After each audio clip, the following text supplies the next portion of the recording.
میرا نام عابد حسین صائم ہے. میری عمر 27 سال ہے. میرے ساتھ جو ہوا وہ بہت عجیب تھا. کبھی سوچا نہ تھا کہ ایسا بھی ہوگا. بچپن سے ہی روزی روٹی میں کوئی تنگی نہ دیکھی تھی، لیکن اس کے باوجود بھی ابا نے محنت کرنا ہی سکھایا تھا. بچپن سے اب تک بس میں نے محنت سے کام کرنا سیکھا ہے. بچپن میں بچوں کو کوئی دوسرا انسان کام کہہ دے تو ماں باپ کو اپنے بچے کی سیلف رسپیکٹ یاد آ جاتی ہے.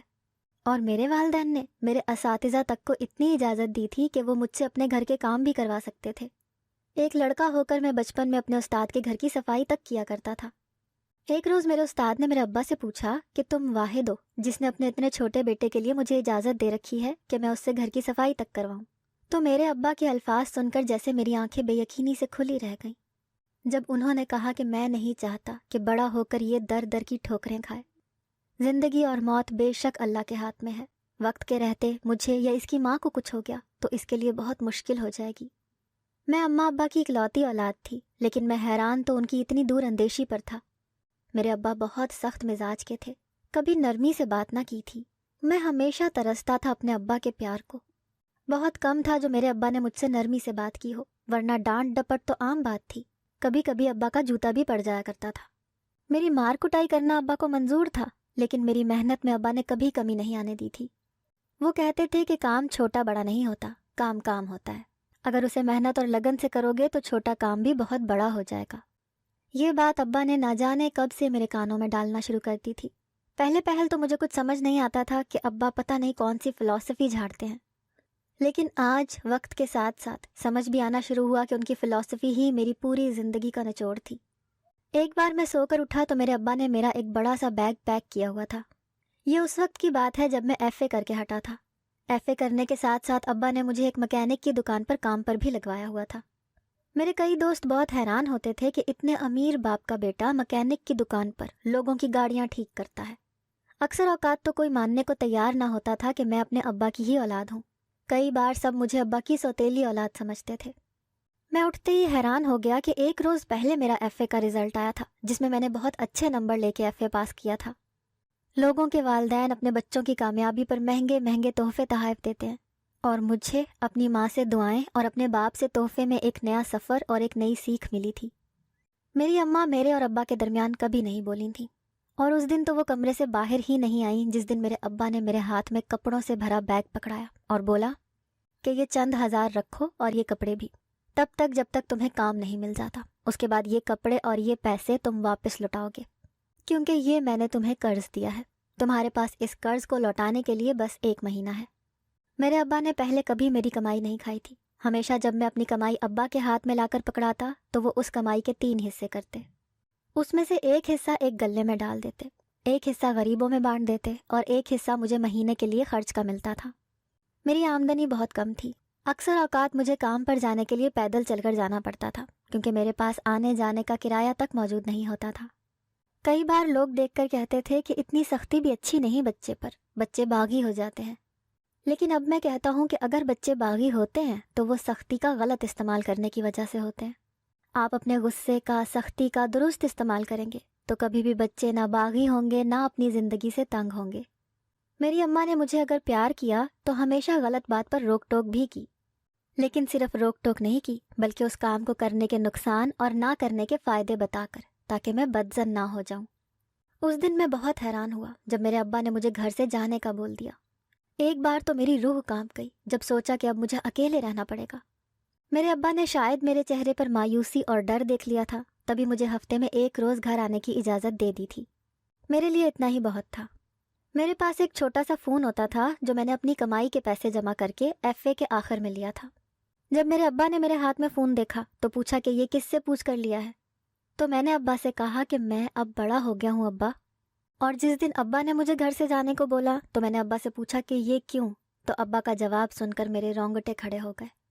جب انہوں نے کہا کہ اب میرا بیٹا بڑا ہو گیا ہے، اپنے فیصلے خود کر سکتا ہے، تو پھر اسے ہماری یا اس گھر کی بھی ضرورت نہیں ہوگی، اس لیے وہ اب اپنا کمائے، اپنا کھائے، اپنا گھر سجائے، ہمیں کسی بات سے کوئی اعتراض نہیں.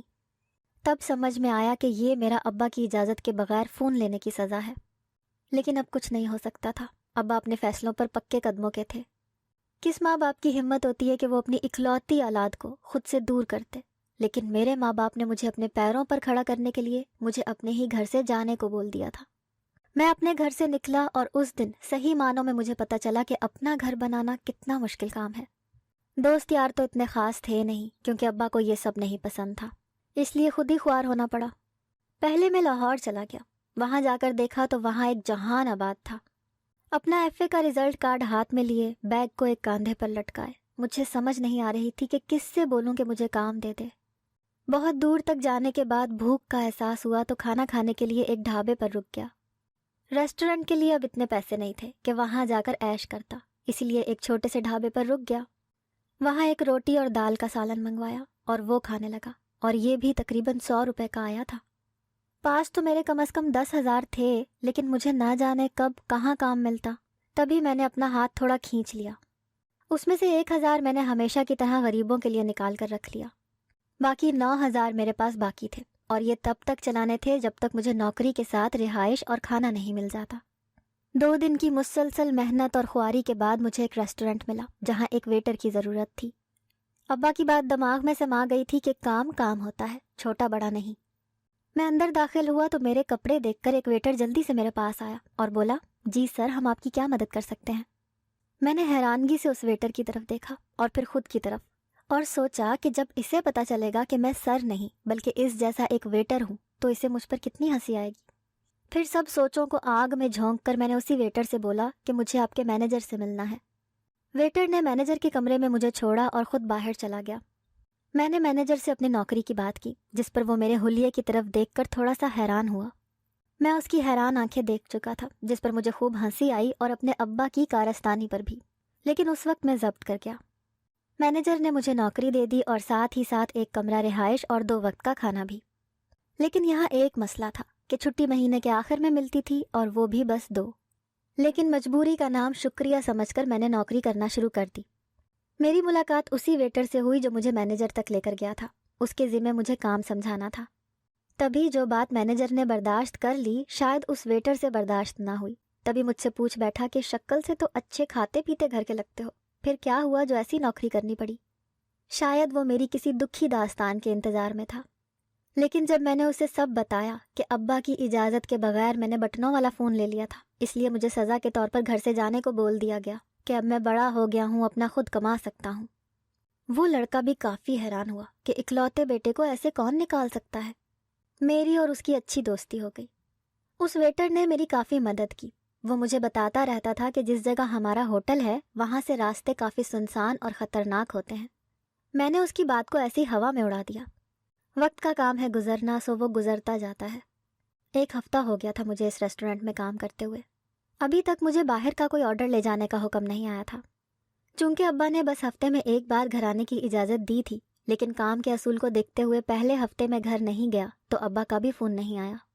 دوسرے ہفتے بھی جب گھر نہیں گیا تب بھی ابا کا فون نہیں آیا۔ میں حیران تھا، اب تو خود کو پریشانی نے آن گھیرا تھا کہ سب خیریت ہو گھر پر، جو کسی نے ابھی تک پوچھا نہیں کہ میں کہاں ہوں۔ تیسرے ہفتے میں کام پر جانے کے لیے تیار ہو رہا تھا، ویٹر کا یونیفارم پہن رہا تھا کہ ابا کی کال آ گئی۔ میں تیار ہوتا ہوا جلدی سے فون اٹھا لیا۔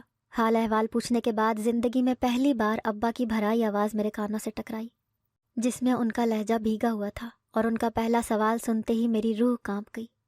جب انہوں نے کہا کہ کافی بڑے نہیں ہو گئے تم، لگتا ہے کچھ زیادہ پیسے دے دیے تمہیں جو تم ماں باپ کو بھول کر بیٹھ گئے ہو اور گھر آنے کی زحمت نہیں کی، یا پھر تم میں بہت اکڑ آ گئی ہے گھر سے نکلتے ہی۔ مت بھولو کہ آج بھی میں تمہارا باپ ہوں، تم میرے باپ نہیں ہو۔ وہ بھیگا لہجہ کب غصے میں تبدیل ہو گیا مجھے پتہ ہی نہیں چلا، اور اس دن مجھے اپنے ابا کے ہر فیصلے، ہر نصیحت، ہر جھڑک اور مار اور ہر سختی میں ابا کا بس پیار ہی پیار نظر آیا۔ میری بھی آنکھیں بھر آ گئیں، لیکن میں کچھ بولا نہیں، مجھ سے بولا ہی نہیں جا رہا تھا۔ آج ابا کے سامنے جیسے ان کے قدموں میں سر رکھ دینے کا دل کر رہا تھا۔ میں نے بھی بھیگی آواز میں کہا کہ ابا، مجھے ویٹر کی نوکری مل گئی ہے، اور یہاں اصول ہے کہ مہینے کے آخر میں بس 2 چھٹیاں ملتی ہیں۔ پہلے کریں گے تو ایک تو ریسٹورنٹ کے اصول و ضوابط توڑیں گے، اور دوسرا تنخواہ میں سے پیسے کٹ جائیں گے۔ ابا میرے سگڑ پن اور میری احتیاط پر دل سے خوش ہوئے، جس کا اظہار انہوں نے مجھے شاباش دے کر کیا۔ وہ شاباش میری زندگی کا سب سے حسین تحفہ تھی۔ ابا کو آخری ہفتے آنے کا وعدہ کر کے میں نے فون بند کر دیا، کیونکہ میں نوکری سے لیٹ ہو رہا تھا۔ میرے اندر اب مزید ہمت آ گئی تھی۔ ریسٹورنٹ میں اب تک بہت اچھا کام چل رہا تھا، سب بہت خوش بھی تھے، مینیجر، آنر سب میرے کام سے مطمئن تھے۔ مہینے کے آخر میں ایک میٹنگ رکھی گئی جس میں بتایا گیا کہ جو باہر آرڈر لے کر جاتے ہیں ان کو ریسٹورنٹ والے تنخواہ کے علاوہ بھی پیسے دیتے ہیں۔ مجھے حیرانگی ہوئی کہ ایسا کیوں ہوتا ہے، اس طرح تو ریسٹورنٹ کا ہر بندہ ہوم ڈیلیوری کروائے۔ لیکن تب مجھے حیرانگی کا گہرا جھٹکا لگا جب مینیجر کے پوچھنے پر کہ کون کون یہ آفر لے گا تو میرے سوا کوئی دوسرا بندہ آگے نہیں ہوا تھا۔ میں حیران تھا کہ ایسے کیوں کر رہے ہیں سب، یہ تو بہت اچھی آفر تھی۔ میرے ساتھ جو ویٹر ہمہ وقت رہتا تھا اس نے مجھے یہ آفر قبول کرنے سے اشارے سے منع کیا، لیکن میں اب کمائی کرنا چاہتا تھا، اسی لیے اس کی کسی بھی بات پر دھیان دیے بغیر حامی بھرتی۔ میٹنگ ختم ہوئی تو میرے ساتھ والا ویٹر میرے پاس آیا اور مجھ سے بہکی بہکی باتیں کرنے لگا۔ مجھے کہنے لگا کہ یہ شہر ٹھیک نہیں ہے، یہاں کے لوگ بہت عجیب ہیں، یہاں سایہ ہے، یہ ہوائی مخلوق ہے جو لوگوں کو تنگ کرتی ہے۔ مجھے اس کی بات پر تعجب ہوا کہ ایک انسان ایسے کیسے سوچ سکتا ہے۔ میں نے اس سے کوئی بات نہ کی اور اپنے کام میں لگ گیا، شاید واقعی بہت بڑا ہو گیا تھا۔ میرے ابا نے ہمیشہ مجھے سب کے ساتھ اچھا کرنے کی سیکھ دی تھی، اسی لیے میں ہمیشہ سب کے ساتھ نرمی سے ہی پیش آتا تھا۔ میرے ابا ہمیشہ کہتے تھے اچھا سوچو گے، اچھا کرو گے تو کبھی تمہارے ساتھ برا نہیں ہوگا۔ کچھ دن بعد ہی مجھے آرڈر ملنے شروع ہو گئے۔ پہلے تو ریسٹورنٹ کے قریب ہی آرڈر ملتے رہے، اس کے ساتھ ویٹرنگ بھی کرتا رہا۔ میں اکثر اپنے ساتھی ویٹر کو بتاتا کہ وہ سب بس وہم کرتے ہیں، ایسا کچھ نہیں ہے جیسا وہ لوگ سوچتے ہیں، لیکن ساتھی ویٹر کو میری باتیں کتابی باتیں لگ رہی تھیں۔ کچھ مہینے میرا کام بہت اچھا چلتا رہا۔ اس دوران میں کئی بار گھر کا چکر لگا کر آ چکا تھا۔ میرے ساتھ جو لڑکا ویٹر تھا، ہم دونوں کی بہت گہری دوستی ہو گئی تھی۔ وہ بھی ایک غریب گھرانے سے تعلق رکھتا تھا۔ میں اکثر اس کی مالی امداد کر دیا کرتا تھا، جس کی وجہ سے اس کی فیملی سے بھی میرا ملنا جلنا شروع ہو گیا تھا۔ وہ 7 بہنوں کا اکلوتا بھائی تھا، لیکن وقت اور حالات کا مارا میرے ساتھ ویٹرنگ کرتا تھا۔ کئی بار اس کی والدہ کہتی کہ گھر کے اخراجات بہت بڑھ گئے ہیں، لیکن اس کی تنخواہ نہیں بڑھی۔ میں نے اپنے دوست کو بہت سمجھایا کہ میں بھی تو کر رہا ہوں کام، مجھے کچھ کیوں نہیں ہوا۔ میرے بہت کہنے پر وہ ہوم ڈیلیوری کے لیے مان گیا۔ شاید یہ میرا دوسرا غلط فیصلہ ثابت ہوا تھا۔ اس کو پہلے آرڈرز تو ریسٹورنٹ کے پاس ملتے رہے اور مجھے بھی۔ چند مہینے اس کے بھی سکون سے گزر گئے، جس پر وہ بھی کافی خوش تھا کیونکہ اب اس نے اپنی سب سے بڑی بہن کی شادی کرنی تھی۔ ایک روز اس کو ریسٹورنٹ سے کچھ دور علاقے میں ایک آرڈر آ گیا، جس پر پہلے تو وہ کافی گھبرایا ہوا تھا، لیکن میری تسلی پر وہ آرڈر دینے کے لیے چلا گیا۔ دن سے شام اور شام سے رات ہو گئی تھی، لیکن اسے نہ واپس آنا تھا نہ وہ واپس آیا۔ وہ دن میری زندگی کا بدترین دن تھا۔ میری ساری عقل مندی مجھے بہت مہنگی پڑ گئی تھی۔ میں اس کے گھر والوں کے آگے خاموش تھا۔ کچھ دن گزرے لیکن میرے ویٹر دوست کا کچھ پتہ نہیں چل پایا۔ کچھ دن گزرے تو پولیس ریسٹورنٹ میں داخل ہوتی نظر آئی۔ میں جلدی سے اپنے مینیجر کو بلا لایا۔ پولیس نے نہ جانے کیا بات کی کہ مینیجر افسردہ سے افراتفری میں ہوٹل میں داخل ہوئے۔ میں نے جلدی سے سر سے پوچھا کہ کیا ہوا ہے۔ میرے رونگٹے کھڑے ہو گئے جب انہوں نے بتایا کہ میرا دوست ویٹر اب اس دنیا میں نہیں رہا، بہت بری حالت میں اسے قتل کیا گیا ہے۔ میں حواس باختہ ہو کر جلدی سے میت کے پاس گیا، جس پر سفید رنگ کا کپڑا ڈالا ہوا تھا اور کپڑا جگہ جگہ سے خون سے رنگا ہوا تھا۔ میں جیسے ہی چادر اٹھانے لگا تو پولیس نے سختی سے منع کر دیا کہ کوئی بھی اسے دیکھ نہیں پائے گا، اسی لیے نہیں دیکھ سکتے۔ پولیس والوں نے ہی اس کی تدفین کی اور گھر والوں کو بتا دیا گیا۔ میں اس حادثے کے بعد بالکل بجھتا چلا گیا تھا۔ گھر کی ہوش ختم ہو گئی تھی، کوئی کھانے پینے کی فکر نہیں تھی، بس ہر وقت اپنے دوست کی موت کا ذمہ دار خود کو ہی ٹھہراتا رہتا تھا، حتیٰ کہ کسی چیز میں دل نہیں لگتا تھا۔ مجھے کئی آرڈر آتے، کئی بار میں ڈیلیوری پہنچا آتا، کئی بار رہ جاتے، میرا دل ہی نہیں مانتا تھا جانے کے لیے۔ وقت گزرتا گیا، میں بھی تھوڑا سنبھل گیا تھا، کام پر بھی دھیان دینے لگا تھا اور اب دوبارہ سے اپنی زندگی کی طرف لوٹ آیا تھا۔ احساس ندامت کچھ کم ہوئی تھی، وہ بھی اس وجہ سے کہ میں نے اپنی دوست کی سب سے بڑی بہن سے شادی کر لی تھی۔ اس کا سارا خرچہ خود اٹھا رہا تھا، گھر والے بھی راضی تھے۔ میں نے اپنے دوست کی زندگی کی کچھ قیمت شاید ادا کر دی تھی۔ زندگی اور موت بے شک اللہ کے ہاتھ میں ہے، لیکن میرا ضمیر مجھے بار بار ملامت کرتا رہتا تھا۔ ایک روز میری بیگم اپنے میکے گئی ہوئی تھی، مجھے ہوٹل سے دور 3-4 ڈیلیوریاں پہنچانی تھیں۔ میں دوپہر کا نکلا خوار ہوتا آرڈر پہنچا رہا تھا۔ اب تو کافی دیر ہو گئی تھی، رات کے 2 بج رہے تھے اور یہ آخری آرڈر تھا جو ڈیلیور کرنے میں ایک گھر کے سامنے کھڑا تھا۔ میں نے پہلے بہت بار دروازہ بجایا، لیکن کافی دیر تک جب کوئی دروازہ کھولنے نہ آیا تو میں نے زوردار دستک دی، جس سے دروازہ کھل گیا۔ مجھے حیرانگی ہوئی کہ رات کے 2 بجے کوئی کیسے دروازہ کھلا چھوڑ سکتا ہے۔ پہلے تو کچھ دیر میں تذبذب کا شکار رہا کہ اندر جاؤں یا نہیں، پھر کچھ سوچتے ہی دروازہ پورا کھول دیا۔ جیسے ہی گھر میں داخل ہوا تو سامنے کچھ دیکھ کر میری آنکھیں پھٹی کی پھٹی رہ گئیں۔